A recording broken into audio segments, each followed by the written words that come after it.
4라운드로 넘어가도록 하겠습니다. 네. 자, 4라운드 첫 번째 선수는 교지. 네, 교지입니다. 국적은 일본이고 활동 시기가 제2차 세계대전이에요. 이 교지에 대해서 특징에 대해서 한 번만. 네, 특징은요. 탁월한 줄타기 능력, 그로 인한 낙하산 배치가 됐고요. 공군 사령관이 되었지만 공군 지휘 경력 전무, 전략 전술 문외한. 아우, 좀 특징이 세네요. 네. 술과 유흥, 기생을 좋아하는 방탕한 생활. 아유, 전장에서 도주를 하신 특징이 계십니다. 아니 근데 이분이 이제 뭐 육군 대학교, 일본 육군 대학교를 좀 형편없는 실력으로 좀 졸업했는데 장차 뭐 일본 총리가 되는 거물 도조 히데키의 라인을 타면서 뭐 고속 승진했다고 합니다. 그리고 방탕한 생활, 예, 그리고 도주. 이거 어떻게 봐야 됩니까? 이걸로 놓고만 봤을 때는 이게 완전히 하급 중에 하급으로 이 덕분에 일본이 지구 2차 세계대전에 망했다고 이제 봐야겠죠. 예. 이제 1945년 1월에 이분께서 뭐 일본에 좀 폐색이 짙어지니까 위궤양이 악화됐다는 핑계를 대면서 자신이 아끼는 아들 자식들이 아니야 기생들을 데리고 타이페이로 도주했어. 그리고 기생 관광으로 유명한 온천에서 휴양을 했습니다. 이게 더 대단해요. 일본은요, 이 도주한 자를 전역시키면 안 된다. 그래서 그를 현역 사단장으로 임명해서 만주로 보냈대요. 근데 거기서 싸우지도 않고 곧바로 항복했대요. 제가 볼 때는 이거 작가님이 최악의 글들만 모아가지고 여기다가 쓰신 것 같아. 이제 우승 후보로 만들려고. 거의 우승감인데요? 자, 두 번째 선수 한번 보도록 할게요. 두 번째 선수는 대한민국. 이름이 유재흥입니다. 예, 유재흥이고 국적은 한국이고 활동 시기도 마찬가지로 6.25 전쟁 때. 예, 그래서 특징에 대해서 한번. 제주 4.3 사건에서 학살을 막는데 공헌을 하셨고요. 인품이 훌륭하고 주변의 평가도 굉장히 좋으신 장군님입니다. 6.25 전쟁 현리 전투에서 자신의 3군단의 전투를 한 번도 치르지 않고 군단 자체가 해체되어 버리는 어처구니 없는 패배를 좀 당하신 좀 억울한 면이 있으신 장군님입니다. 이를 계기로 미군이 국군 야전 부대를 직접 지휘하는 방식으로 지휘권 구도가 확립이 됐고요. 정황상 우리 유 장군님의 잘못만은 아니나 지휘관으로 참패의 책임을 면하기 어려운 약간 억울하신 면모가 있네요. 유재흥 장군에 대해서는 우리가 아직도 그 평가를 단정 지을 수가 없어요. 그 당시 3군단이 어처구니 없이 그 곤경에 빠졌던 건 사실이지만 그것이 반드시 유 장군의 그런 잘못만이었다고 판단하기도 아직은 이릅니다. 그래서 교지 같은 사람은 장군이라는 칭호를 주기도 아까운 그런 설명을 지금 하고 있잖아요. 제 생각에는 이번 같은 경우는 교지한테 그 졸장의 승부를 주는 것이 여러 가지 측면에서 맞다고 생각합니다. 아주 깔끔하게 정리를 해주셨습니다. 장군님께서. 자, 5라운드로 바로 넘어가도록 하겠습니다. 이름이 기드 리진양. 국적은 프랑스. 활동 시기는 십자군 전쟁. 특징을 좀 보게 되면 예루살렘 왕국 국왕 그리고 이슬람 세계 최강자였던 살라딘에게 싸움을 걸었어요. 예, 그리고 무리한 진군으로 자멸했다. 이렇게 이제 특징을 볼 수 있을 것 같은데, 그때 당시 살라딘 하면은 정말 어마어마한 그런 세력을 좀 갖고 있었는데, 장군님께서는 살라딘은 또 어떻게 평가하십니까? 살라딘은 회교권에 존경을 받고, 그 다음에 리더로서 많은 것을 갖춘 그런 분이라고 저는 평가를 해요. 그래서 결국에는 예루살렘을 탈환하는 그러한 영광을 얻지 않았습니까? 근데 전쟁에서 승리하고 전투에서 승리한 것도 중요하지만 그때 살라딘이 사륙을 하지 않고 기독교인과 회교가 그래도 어느 정도 같이 살 수 있는 이런 거를 마련했다는 거에 대해서 저는 상당히 높게 평가를 합니다. 그러면 이 기드 리진양이 살라딘에게 싸움을 걸었어요. 이거는 근데 그 사령관 입장에서 이게 상대도 봐가면서 좀 싸움을 걸어야 되는데 이런 거는 어떻게 평가가 돼요? 한편으로 생각하면 그 당시의 사람들은 회교를 반그리스도라고 봤기 때문에 회교도들은 죽여도 천당에 간다 뭐 이렇게 생각을 했잖아요. 그러니까 기드 리지앙 입장에서는 살라딘을 괴멸시키는 것이 이게 자기의 어떤 하늘이 내려준 명령이라고 생각했는지도 모르죠. 그러나 제가 보기에는 굳이 전쟁을 하지 않아도 되는데 진짜 위대한 지도자였다면, 그리고 하느님이 성경에는 나 외에 신을 섬기지 마라라고 했지만 설마 그게 나 외에 다른 걸 믿는 사람들은 다 죽여라 그런 뜻은 아니었을 거 아니에요. 저는 그렇게 생각해요. 그래서 전쟁을 일으킨 것은 그 어떠한 이유로도 정당화될 수 없다라고 저는 생각을 합니다. 자, 두 번째 선수 한번 보도록 하겠습니다. 5라운드의 두 번째 선수는 앰브로스 번사이드입니다. 국적은 미국 북군이고 활동 시가 또 남북전쟁이에요. 특징은 맥클레런의 후임 북군 사령관, 그리고 반복적인 미스, 무리한 작전이 이분의 어떤 특징으로 좀 남아 있는데, 장군님께서 뭐 평가하시는 어떤 기준이 있을까요? 번사이드는 여기에 졸장의 대회에 이렇게 입선한 것만으로도 영광이라고 생각할 수 있는 그러한 사람이라고 저는 생각을 합니다. 그래서 그 당시에 이제 북군을 지휘할 수 있는 그런 기회는 받았지만 결국에는 자기가 가지 말아야 될 자리에 간다는 것은 이렇게 망신으로 이어진다는 것을 보여주는 하나의 인물이라고 생각해요. 그러니까 이번 5라운드가 약간 그거네. 약간 무리하게. 지금 그것도 상대를 봐가면서 가야 되는데 누가 더 잘못 뻗었나? 그냥 장군님이 말씀하신 것만 봐서는 번사이드 장군이 약간 졸장에 가깝지 않나. 근데 번사이드는 그 결국에는 무능해서 많은 사람이 안 죽었으니까. 다 끌고 간 우리 리진양. 일단 살라딘한테 싸움을 건 게 거의 뭐 자살하러 가는 수준으로. 그렇죠. 너무 무리했죠. 자, 그러면 5라운드 승자는 기드 리진양으로 선정이 됐습니다. 자, 6라운드 첫 번째 선수는 마속입니다. 자, 마속은 190년부터 228년. 정말 근데 단명했네, 단명. 예. 자, 국적은 중국 총나라고요. 활동 시기가 삼국지입니다. 특징 보게 되면 제갈량이 아낀 재주를 가지고 있다. 그리고 실전 경험이 부족하고 근거 없는 자신감을 가지고 있다. 이거 좀 불안합니다, 지금부터. 자, 유배 평가가 이렇게 했어요. 마속은 말이 그 실제를 과장하니 크게 기용할 수 없소. 그대가 이를 살펴보시오. 이렇게 평가를 내렸습니다. 우리가 인생을 살면서 가장 경계해야 될 사람은 아침에 거울을 봤을 때 나타나는 그 사람입니다. 나 자신? 그럼. 그러니까 이 마속 같은 경우에는 아침에 나타나는 그 모습을 보고 반했던 거지. 자기한테 반하면 안 돼요. 자만심. 노력은 하지 않고 자기 자신만 믿고 있었던 결과, 또 그러다 보니까 게으름으로 가고 결국에는 준비를 철저히 하지 않아서 모가지가 댕강 날아가는. 그 모가지가 날아갈 때 무슨 생각했을까? 아마 이런 사람은 나는 죄가 없는데 라고 생각했을 거예요. 마속은 이제 제갈령의 명령을 좀 무시하고 길목에 세워야 할 방어 진지를 산 꼭대기에 세운대요. 위나라의 명장 장합은 산을 통째로 이걸 에워싼 거예요. 마속을 포위한 다음에 촉구는 식수와 식량이 다 떨어져 말라 죽거나 전투에서 전멸한다. 자, 이 때문에 촉의 1차 북벌이 실패했습니다. 그리고 제갈량은 패전의 책임을 물어서 마속을 처형합니다. 읍참마속이라는 사자성어가 이때 이제 유래했다. 약간 졸장의 한 준우승까지 갈 뻔했는데 처형을 당해버렸으니까 또 도망갔어야 되는데, 그렇죠? 약간 심판을 받았어 벌써 여기서. 그니까요. 이거 8강 가야 되는데. 자, 6라운드 두 번째 선수입니다. 두 번째 선수는 카도르나입니다. 국적이 이탈리아. 특징이 어떻게 될까요? 1차 세계대전 당시에 이탈리아 참모총장이었대요. 또 무리한 작전, 30만 군대를 보름 만에 잃어버리는 대패. 8강감인데요. 독선적이고 난폭하고 심한 규율로 병사를 처벌하는. 제가 이제 가장 싫어하는 장군 중에 하나인데 그 당시 이태리 군인들이 용기가 부족했던 게 아니에요. 그 형세가 가파른 데가 돼가지고 전투하기가 굉장히 어려웠어요. 그러니까 그 속에서도 임무를 달성하려고 수많은 사람들이 죽었는데, 이런 경우에는 자기 부하들이 겁쟁이라고 생각해서 처형하고 할 수는 있어.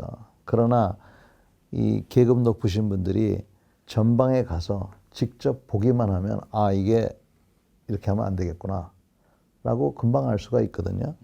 근데 이 친구는 후방에서 보고만 받고 있다가 그걸 점령 못해서 책임자 처형해 뭐 이런 식으로 했단 말이야. 그래서 제가 보기에는 가장 하여튼 하지 말아야 될 이건 무능을 넘어서 한 그런 사람이 아니겠는가 이렇게 생각이 됩니다. 지금 이탈리아, 이제 오스트리아, 헝가리 제국 간의 치열한 전투가 있었는데 사실 거기에 이제 알프스 지대니까 이제 굉장히 어려웠대요. 이제 어려웠는데 카도르나는 계속 공격을 가했고 이에 이탈리아는 엄청난 피해를 얻었습니다. 근데 이 과정에서 카도르나가 단순히 패배한 장교들을 경질하거나 처형하는 등 뭐 과한 이제 처벌과 공포 정치, 방금 이제 장군님께서 말씀해 주셨던 그 부분을 이제 이야기를 하는데 그때 이제 이탈리아 적국이자 오스트리아 헝가리 동맹이었던 독일이 이탈리아 전선에 개입하게 됐고 사기가 심각하게 떨어진 이탈리아가 사상자 4만 3천 명 내고 27만 명이 포로로 잡혔어요. 그 다음에 카도르나는 해임됐지만 이후 이탈리아가 승전국이 되자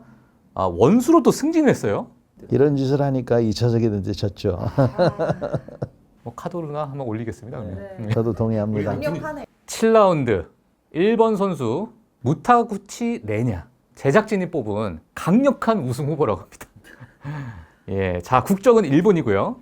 제 활동 시기는 제2차 세계대전이라고 합니다. 자 특징 한번 부탁드리겠습니다. 특징이요. 무능함과 남탓, 충동적 행동, 출세욕, 중일 전쟁을 일으킨 원흉. 일본인은 초식 동물이니 길가에 풀 뜯으며 전진하면 문제 없다. 우리 군인들, 네. 우리 병사들을 그렇게 표현한 거잖아. 아니 이거는 저는 좀 이 제작진하고 좀 틀린 생각인데 그래요? 그 당시에 그 정글 지역에 이제 그 전투를 할 때 보급이 굉장히 어려움이 있었어요. 먹고 하는 게.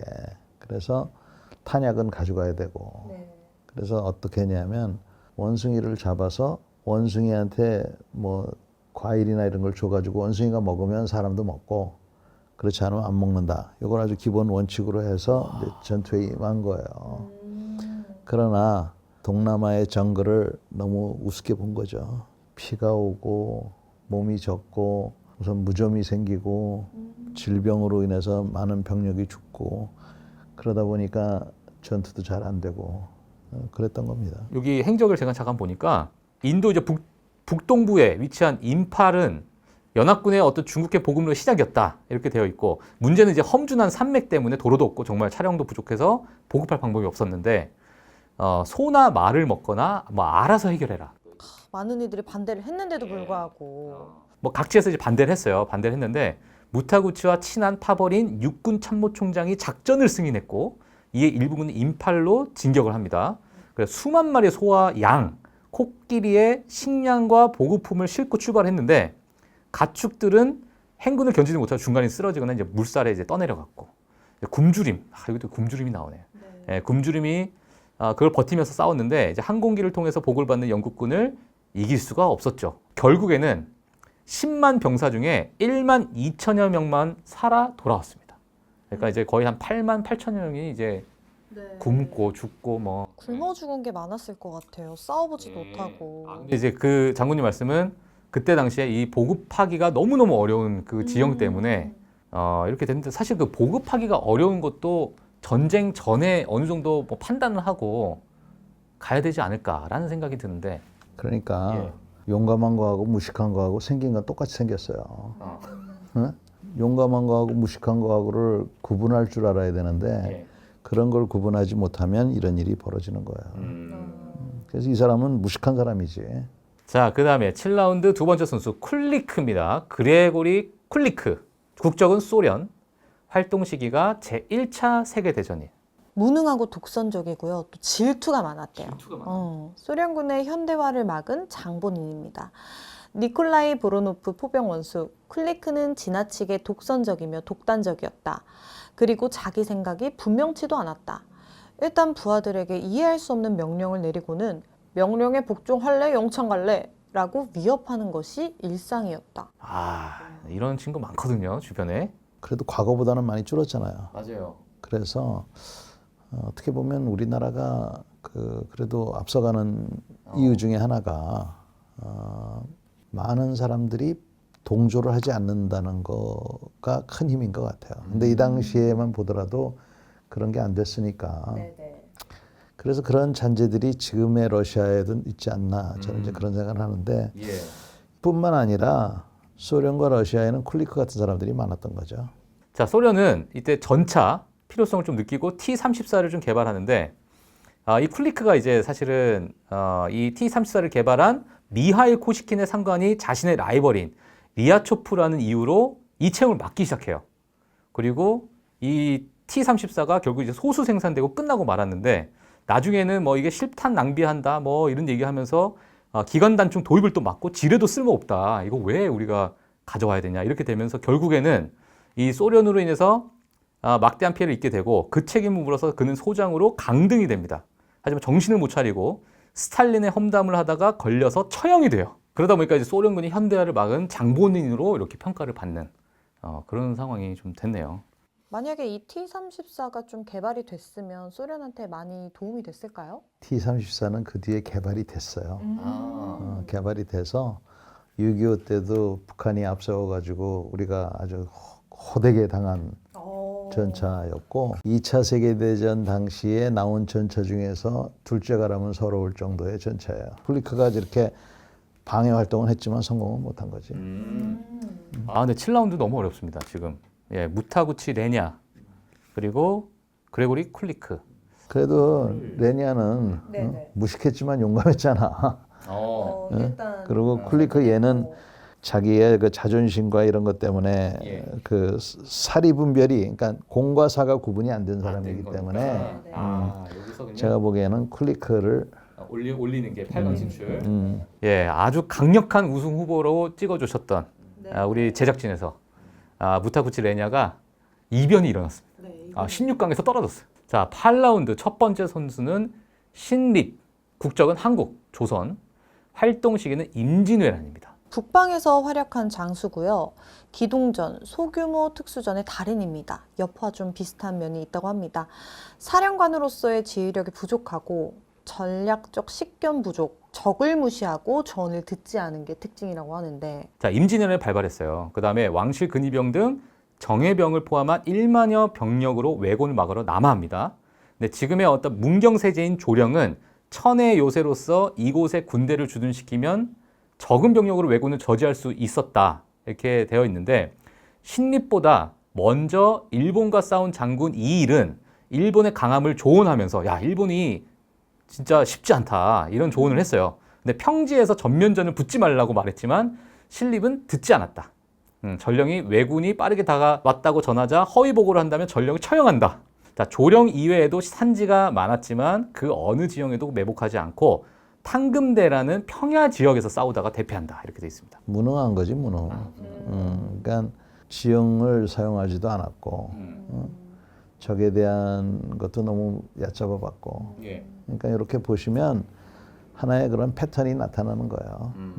그러니까 항상 신중하고 주변의 얘기도 잘 듣고 하는 것이 전쟁에서나 인생에서나 중요하다. 제가 궁금한 게 있는데 이 일이 평지에서 전면전 붙지 말라 했어요.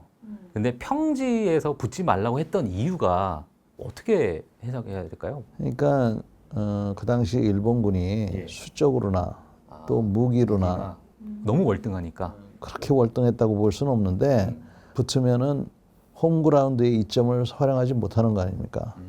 홈그라운드의 이점이라는 거는 아무리 뭐 지형 연구를 하더라도 거기 살아본 사람을 따라갈 수가 없으니까 그 사람들의 의견을 잘 들어가지고 했으면 좋을 뻔했는데 그런 거를 안 들었기 때문에 그런 거고 안 듣고 똑같은 홈그라운드의 이점을 버리고 싸웠으니까 그거는 참 그러니까 싸움에 좀 자신이 있었던 것 같네요. 네, 그래서 근데 졌고. 자, 두 번째 선수입니다. 두 번째 선수는 원균입니다. 또 국적 한국, 조선, 활동 시기 임진왜란, 방탕한 생활, 질투와 모함, 안 좋은 인성, 무능한 지휘력과 전략적 식견, 그리고 도주를 했다고 이 합니다. 정도 돼야죠. 네, 이 네, 정도 그래야 돼야 이제 좀 4강 이길만 진출하죠. 하죠. 예, 네네네. 우선 우리 원균 장군님에 대한 그 찬반이 많이 있습니다. 그래서 뭐 여러 가지 이유 때문에 억울하다 이렇게 얘기하는 분들이 많이 있는데 원균을 올리세요. 8강 1라운드가 여포와 해밀턴인데 저 여기서는 누가 또 4강에 올라갈지 궁금합니다. 자, 여포 한번 다시 특징 하나만 좀 한번 간단하게 보고 갈게요. 네네. 개인 무력이 일단 상당한데 배신을 일삼고 인격이 미완성됐다. 그리고 좀 능력이 좀 부족하고 용맹하지만 교활하게 언행을 이리저리 바꾸고 그러다 보니까는 이런 자가 망하지 않은 적이 없다. 이런 평가가 이제 나오는 그런 상황인 여포. 네네. 예, 그리고 막강한 상대가 또 해밀턴이죠. 해밀턴. 세계 전쟁사 최악의 작전 중 하나인 갈리폴리 전투 지휘관이었습니다. 뭐 이거 하나로 그냥 끝난 거 아닐까 이런 생각이 좀 드는데, 자, 여포와 해밀턴, 누가 4강에 진출할 수 있을까요? 그래도 제가 보기에는 해밀턴이 올라가야 되는 이유가 예. 여포는 그래도 대장수잖아요. 네. 해밀턴은 해봤자 장수고 그러니까 둘 중에서는 그래도 해밀턴이 올라가야 되지 않겠는가. 예. 해밀턴 4강 진출했습니다. 2라운드는 우리 이제 나바르 장군과 교지 장군. 나바르 장군 같은 경우에는 그냥 인도차이나 지식이 없었는데 사령관으로 임명돼가지고 아주 장군님이 싫어하시는 적을 얕보고 무리한 계획을 실행해서 아주 자멸로 이제 이끌고 간 그런 장군입니다. 교지는 저는 뭐 이것만 계속 눈에 보일지 모르는데 술과 유흥, 기생을 좋아하는 방탕한 생활. 예, 그리고 도주할 때 자신이 아끼는 기생들을 태우고 타이페이로 도주하고 거기서 온천 휴양을 했다. 또 싸우지도 않고 곧바로 항복한. 우리 교지 장군이라고 부르고 싶지도 않지만 교지 씨를 교지 올리는 씨가. 교지 씨를 교지 씨가 올리는 것이 제가 우승 후보입니다. 야, 그래도 네네네. C는 붙여줬네요. 그래도 네, 다행히. 교지 씨. 예. 그 다음 진출자가 이제 기드 리진양과 카도르나죠. 카도르나. 그래도 뭐 한나라의 국왕이 올라가야 되지 않겠어요? 그렇죠. 국왕이 살라딘한테 싸움을 걸었고, 이건 뭐 다 죽자 이거였으니까. 그래서 자, 여기에서는 4강 진출자는 기드 리진양으로 예, 이렇게 한번 정하도록 하겠습니다. 벌써 4라운드인데요. 이제 쿨리크 장군과 원균 장군. 플리크 장군 한 번만 말씀드리면은 일단 무능하고 독선적이고 소련군의 현대화를 막은 장본인이다. 원규는 이것도 방탕한 생활. 방탕한 분이 많이 있네, 장군 중에. 예, 그리고 이제 질투와 모함, 안 좋은 인성, 그리고 도주. 자, 그러면 이제 쿨리크와 이제 원균인데 사실 쿨리크 하게 되면 이 현대화를 좀 막은 장수다 이렇게 평가를 받고 있잖아요. 근데 최근에도 이 현대화를 좀 막는 그러한 어떤 뭐 장군이나 어떤 지휘관이 뭐 있을까요? 현대는 오히려 그 반대인 것 같아요. 지금은 오히려 최첨단이 마치 모든 문제를 해결해 줄 거라고 생각하는 게 저는 오히려 더 경계라고 생각해요. 저는 기초와 기본이 중요하다. 그래서 첫째, 사람이 제일 중요하고 그 사람이 내가 왜 이 나라를 지켜야 되는가 하는 게 정신이 그 생각이 분명해야 돼요. 그 다음에 그 사람이 전투를 할 수 있는 기본적인 어떤 체력도 있어야 되고 총 같은 것도 있고 그 다음에 무슨 최첨단 무기가 있어야 되는데 우리는 요새 사람이 없다고 그러니까 최첨단 무기 뭐 로봇으로 하고 뭐 한다고 자꾸 이렇게 얘기하잖아요. 그래서 지금은 오히려 제가 보기에는 그런 거꾸로가 돼야 되지 않느냐. 기본이 우선 중요하다 이런 생각을 하고요. 이런 얘기를 하기 때문에 오히려 제가 무슨 뭐 발전을 반대한다고 이렇게 생각이 될지는 모르지만 그게 아니고 지금은 오히려 마치 모든 최첨단이 모든 것을 해결할 것이다. 이런 생각이 더 위험하다고 봅니다. 더 위험하다. 일단은 그러면 원균 장군이 이제 올라가는 걸로 예, 그렇게 결정하도록 하겠습니다. 자, 해밀턴과 교지. 야, 이거 진짜 이거 어렵다. 일단 저는 교지 씨로 봅니다. 교지 씨. 왜냐면은 전장에서 일단 도주를 했다는 거는 무책임한 거고 일단 전략 전술의 문외한인데 이렇게 또 술과 유흥 기생까지 방탕한 생활까지 했다는 거는 그러니까. 전쟁을 잘하면서 방탕한 생활해도 약간 이거 좀 무색함인데 수린 씨는 약간 남자 보듯이 보아. 일단 배신하고 방탕하거나 그리고 도망가는 애들, 집 안 들어오는 애들, 그런 애들은 일단은 애는 아니다. 남자로서. 저는 여러분들의 그런 그 가치관과 판단에 참 놀랍고 고맙습니다. 저도 교지 씨를 졸장으로 알겠습니다. 어. 네. 예. 강력한 우승 후보인 교지 씨가 올라가게 됐고요. 알겠습니다. 네, 4강 2라운드. 자, 기드 리진양 장군과 원균 장군입니다. 자, 기의 군대는 살라딘과 비슷한 2만에서 3만 규모였는데 하지만 기는 매우 급하게 티베리아스로 진군했고 7월에 더운 날씨 때문에 병사들은 지쳐갔다. 이에 살라딘의 궁 기병들이 지속적으로 그들을 공격하자 진격 속도가 느려졌어요. 그리고 군대가 이제 반나절 동안에 9.6km를 달렸는데 티베리아스까지는 14km가 남아 있었고 결국 지친 군대는 하틴의 뿔이라는 언덕에 진지를 구축합니다. 거기에 그 기의 군대가 잠들자 살라딘의 군대는 연기를 피워가지고 위장한 후에 연막탄 같이 비슷하게. 예. 그래서 그 사이에 이제 기의 군대를 포위하고 이후 아침을 맞은 기의 군대는 살라딘의 군대에게 처참히 당했다. 아, 이러한 또 행적이 있었네요. 일단 그 살라딘한테 함부로 이렇게 덤빈 게 진짜 그렇죠. 가장 큰 잘못이지 않았나.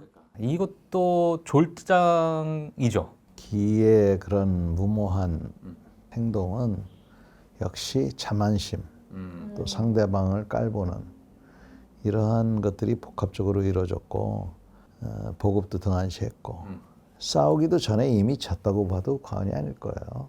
그러니까 기 같은 경우는 장수라고 볼 수도 없어. 그 사람은 장수를 거느리는 네. 국가의 그 국왕이었으니까 그렇죠.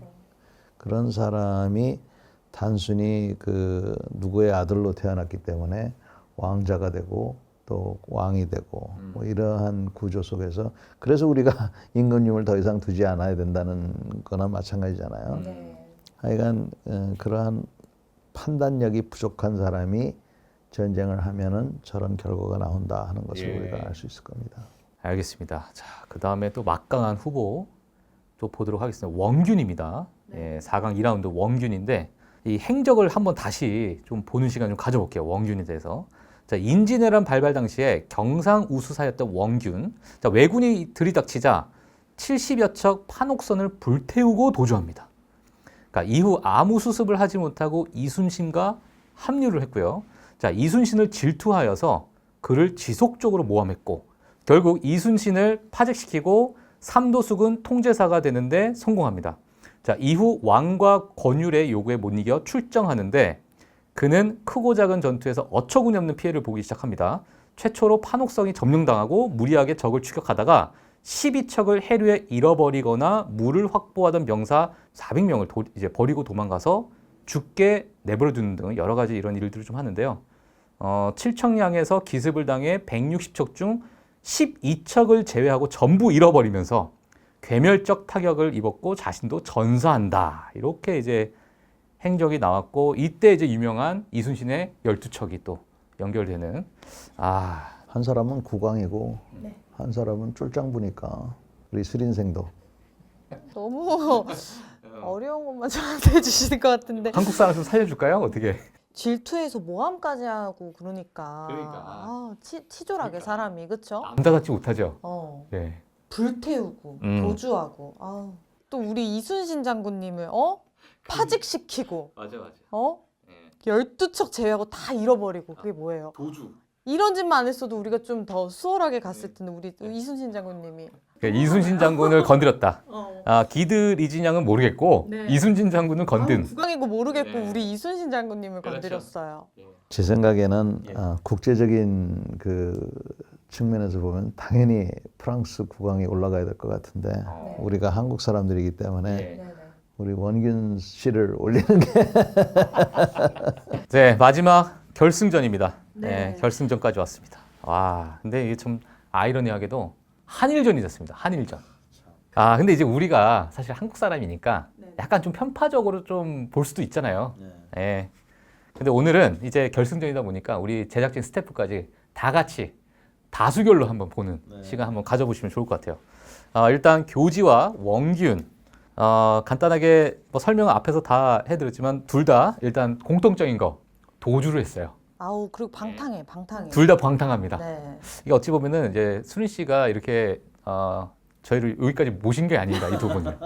예, 이런 생각이 합리적인 의심이 좀 드는데 일단은 장군님의 의견을 먼저 한번 여쭤볼까요? 그 사실 50보 100보인데 이런 경우에는 진짜 누구를 그 졸장 중에 졸장으로 해야 될지는 명확하진 않습니다. 네. 그러나 이게 한일전인 만큼 예. 또 냉철하게. 양국 관계 개선을 위해서라도 우리가 그 교지 씨한테 양보하는 것이 맞다고 생각해서 자, 일단 결승전이다 보니까 교지와 원균의 우리 행적을 하나씩 한번 이야기하면서 우리 좀 시청자분들이 또 판단할 수 있게 한번 해보도록 할게요. 제가 이제 교지를 먼저 좀 얘기를 하도록 하겠습니다. 제가 봤을 때는 자, 일본 육군대학교를 형편없는 실력으로 졸업했지만 장차 일본 총리가 되는 거물 도조 히데키의 라인을 타면서 고속 승진했습니다. 그러니까 낙하산, 제대로 된 낙하산 배치다. 이렇게 볼 수 있을 것 같고요. 이에 맞선 원균을 말씀드리면요. 우리 이순신 장군을 질투하였습니다. 그를 지속적으로 모함하고 결국 이순신 장군님을 파직시키고 본인이 삼돈수군 통제사가 되는데 성공을 한 셉니다. 원균이 조금 셉니다, 지금. 잠깐만. 다시 제가 반격을 할게요. 1945년 1월 일본의 폐색이 짙어지자 그는 위궤양이 악화됐다는 핑계를 내면서 자신이 아끼는 기생들을 태우고 타이베이로 도주합니다. 그리고 기생 관광에 유명한 온천에서 휴양합니다. 그리고 이후 부대인 제4항공군은 지휘체계가 무너져서 보병부대로 편입이 됐어요. 우리 원균 씨는요. 임진왜란 발발 당시에 경상우수사였어요. 근데 왜군이 딱 들이닥치니까 바로 70여 척 판옥석 불태워버리고 도주합니다. 네, 이후 수습도 못하고 이순신 장군님께 슉 합류를 했습니다. 우리 교지 씨는 술과 유흥, 기생을 좋아하는 방탕한 생활을 하거든요. 여기도 방탕하긴 하는데 기생을 태우고 도망가진 않았어요. 근데 질투와 모함이 많아요. 그리고 교지는 전장에서 도주합니다. 여기는 160척 중에 12척 제외하고 전부 잃어버리고요. 괴멸적 타격을 입고 자신도 전사를 합니다. 그래도 이분은 전사를 하셨습니다. 전사했네. 네네네. 자, 그럼 우리 그러면 우리 제작진 분들께 한번 개인적으로 생각하는 교지와 원균 누가 우리의 우승자인가? 자, 원균이 우승자다. 손 들어주세요. 없어. 네. 야, 없어. 없어. 야, 알겠습니다. 저 교지가 우승자다. 이제 이거는 거의 만장일치로 교지가. 네네네. 역시 술과 유흥, 기생을 좋아하는 방탕한 생활에 사령관을 두면 안 된다라는 게 여기 있어. 장군님께서 어떻게 좀 보십니까? 네, 오늘 졸장 월드컵. 결론에는 뭐 동의를 하는데 예. 한일 관계 개선을 위해서 양보했다고 저는 생각을 합니다. 우승을 양보했다. 한일 관계 개선을 위해서. 아주 그렇죠. 적합한 행동이었다고 예, 생각합니다. 그 트로피는 한번 들어야 되거든요. 네. 일본도. 네. 재밌게 보셨다면 다행인데 예. 저는 아주 괴로운 시간이었습니다. 보시면서 너무 힘드시니까 야 이걸 그걸 꼭 해야 되냐. 그러니까 사실 결과론적인 부분이잖아요. 네. 잘 했는데 결과가 좋으면 이제 명장이고 또 결과 안 좋으면 패장이니까 또 졸장이고. 이기는 전투만 합시다. 네, 오늘 졸장 월드컵 16강전을 시작해서 결승전까지 같이 보는 시간을 좀 가졌습니다. 오늘 많은 분들의 졸장을 보면서 이제 인사이트도 많이 늘게 되고 전 세계적인 이런 세계사를 좀 공부할 수 있는 시간이었던 것 같습니다. 오늘 교지 우승 트로피를 건네면서 저희가 양보했다는 점 다시 한번 강조드리면서 오늘 졸장 월드컵 여기서 마치도록 하겠습니다. 지금까지 저는 박종훈 팀장이었고요. 저희 전인범 장군님 그리고 수린생도 나중에 또 뵙도록 하겠습니다. 감사합니다.